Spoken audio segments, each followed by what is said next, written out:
کہ नाज़रीन उससे पहले एक वीडियो देखें। आज पार्लियामेंट में नून लीग के एक सीनियर वजीर ने, वजीर तालीम ने साबिक वजीर आजम इमरान खान साहब को गाली दी है। वो वीडियो देखें फिर बात करते हैं। मुझे याद है कि एक शादी थी तो इसका वालिद बैठा हुआ था, तो ये भी उस शादी पे गया इमरान खान, तो वो साथ जो बैठे हुए थे इसके वालिद साहब के साथ, वो इकरामुल्लाह नियाज़ी साहब के पास, तो उसने कहा कि ये बेटा आपका आ रहा है, कहता जी हाँ, कहने को तो मेरा बेटा लेकिन है हरामदा।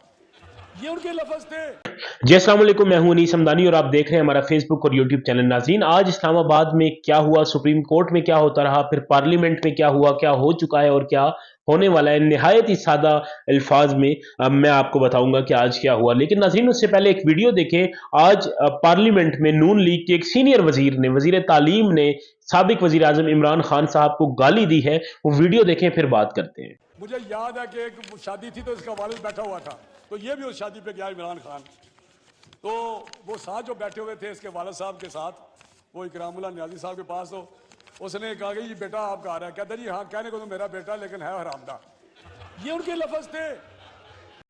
जी तो नाजरीन, ये वो वीडियो थी जो इंतहाई बेहुदा जुबान इस्तेमाल की गई है साबिक वजीर आजम इमरान खान साहब के लिए। जुबान किसी आम आदमी के लिए, इस तरह आम इंसान के लिए इस्तेमाल नहीं होनी चाहिए, जबकि उन्होंने ये जुबान साबिक वजीर आजम के लिए इस्तेमाल की है। ना ही उन्होंने रमज़ान के तकद्दुस का ख्याल किया और ना ही उन्होंने अपनी जो है वो बुजुर्गी का ख्याल किया, अपने सफ़ेद बालों का ख्याल किया। नाजरीन, ये पहली दफ़ा नहीं है, राना तनवीर साहब हैं, ये वजीर तालीम है।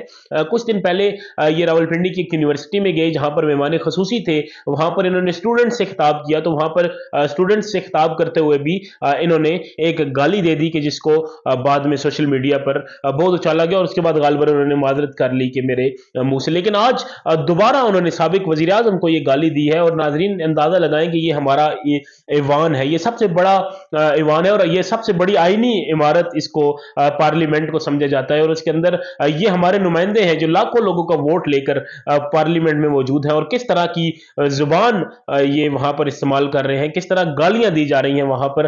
और एक तरफ तो एक चीज तो यह है कि गाली दी गई, लेकिन नाजरीन एक और चीज मैं आपको बताऊं, मैंने जो नोट किया, आपने भी नोट की होगी कि गाली के बाद जो लोग बैठे हैं, सीनियर सियासतदान साहब बैठे हैं, ख्वाजा आसिफ साहब बैठे हैं और बहुत सारे लोग बैठे हैं, तो वो बजाय इसके कि इन्हें रोकें कि गाली ना दें, बल्कि वो तालियां बजा रहे हैं और इनको दाद दे रहे हैं। तो नाजरीन ये हमारी सितम ज़रीफ़ी है और हमारी मैं इसको कहूँ कि बदकिस्मती है कि ऐसे लोग हमारे ईवानों में मौजूद हैं कि जो जिनसे हम लोगों को सीखना था, जिनसे लोग सीखते हैं, जिनको देखते हैं, जिनके सुनते हैं। तो अगर उनकी जुबान ऐसी होगी तो फिर बाकियों का तो अल्लाह ही हाफ़िज़ है। तो नाज़रीन आज बात करते हैं कि सबसे पहले तो सुप्रीम कोर्ट में क्या हुआ। नाज़रीन सुप्रीम कोर्ट में जैसे कि आपको पता है कि कुछ दिन पहले तहरीक इंसाफ सुप्रीम कोर्ट से एक फैसला ले चुकी थी कि जिसके मुताबिक 30 अप्रैल को इंतखाबात होने थे, कि जिसके बाद इलेक्शन कमीशन ने कहा कि ये जो इंतखाबात हैं वो अब 30 अप्रैल को नहीं होंगे, ये अब 8 अक्टूबर को इंतखाबात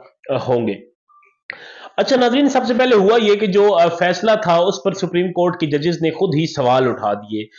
जो 2 जजेस थे उन्होंने इस पर सवाल उठा दिया कि जी ये जो फैसला है जो इलेक्शन के हवाले से, ये सुप्रीम कोर्ट नहीं सुन सकता, बल्कि इसको हाई कोर्ट में इनको लेके जाना चाहिए। और असल में जब ये आज कोर्ट की सारी प्रोसीडिंग खत्म हुई, हेयरिंग खत्म हुई, तो उसके बाद पता चला कि जो फैसला पहले आया था वो 5 रुकनी बेंच का नहीं बल्कि 7 रुकनी बेंच का फैसला था, जो कि 4-3 के हिसाब से ये फैसला बताया जा रहा है। और 4-3 के हिसाब से भी ऐसा था कि 4 जजेस ये कह रहे थे कि इसको हाई कोर्ट को सुनना चाहिए और 3 ये कह रहे थे कि सुप्रीम कोर्ट इसको सुनेगी। चूंकि आज जो जस्टिस मंसूर अली शाह है, जस्टिस जमाल खान मंदोखेल साहब हैं, जो 7 रुकनी बेंच का हिस्सा थे, उन्होंने एक तफसीली फैसला जारी किया है और उसमें उन्होंने कहा है कि जस्टिस अतर मिनल्ला साहब और याहिया आफरीदी साहब भी जो है, जिनको बेंच से इसलिए हटा दिया गया था कि ये अपनी राय दे चुके हैं, तो वो 2 जजेस और हम 2 जजेस यानी जस्टिस मंसूर अली शाह, जस्टिस जमाल मंदोखेल साहब, जस्टिस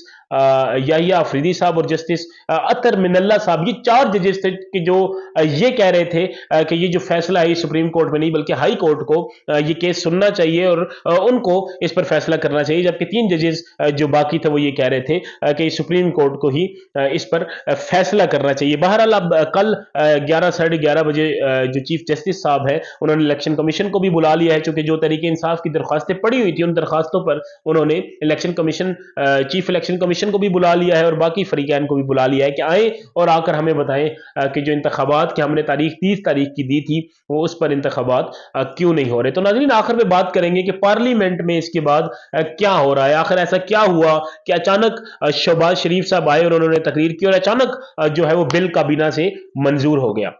تو اس پہ بات کریں گے جی. شہباز شریف صاحب آئے, انہوں نے تقریر کی, ایک بل تھا ناظرین. بل تھا کیا؟ بل یہ تھا کہ جو چیف جسٹس نے جیسے آج خود نوٹس لیا تھا اس سے پہلے اس معاملے پر, تو وہ بل بیسیکلی یہ تھا کہ جو آج خود نوٹس اور اس طرح کے جو اختیارات ہیں سپریم کورٹ کہ چیف جسٹس کے پاس, یہ اختیارات واپس لے لیے جائیں یا ان اختیارات کو کمزور کر دیے جائے. تو اس کے بعد بل یہ پاس ہوا کہ جو اب جو چیف جسٹس صاحب ہیں وہ خود کسی بھی چیز پر از خود نوٹس نہیں لے سکیں گے. اب اگر چیف جسٹس کو از خود نوٹس لینا ہے تو پہلے 3 ججز سے کم از کم 3 ججز کا ایک بینچ بٹھائے گا اور اس سے جو چیف جسٹس صاحب ہیں وہ مشاورت کریں گے. ان سے مشاورت کرنے کے بعد, ان کی اجازت کے بعد وہ از خود نوٹس کسی بھی معاملے پر لے سکتے ہیں. تو اس حوالے سے اب اکیلے چونکہ ان کی کوئی اتھارٹی نہیں رہے گی اور یہ جو بل ہے یہ کابینہ سے منظور ہو گیا ہے. اب پارلیمنٹ سے منظوری کے بعد اس کو قانون بنا دیا جائے گا. ناظرین آخر پہ میں یہی کہوں گا کہ آج خان صاحب کو یہ احساس ضرور ہو رہا ہوگا کہ کاش اس وقت ہم اسمبلیوں سے استعفے نہ دیتے اور آج یہ دن نہ دیکھنے پڑتے. اس وقت بھی بہت سارے لوگ, تحریک انصاف سے بہت سارے لوگ خان صاحب کو کہہ رہے تھے کہ خان صاحب آپ اسمبلیوں سے استعفے نہ دیں, لیکن خان صاحب نے جلد بازی کی, اسمبلیوں سے استعفے دیے, جس کی وجہ سے آج یہ دن خان صاحب کو دیکھنے پڑ رہے ہیں.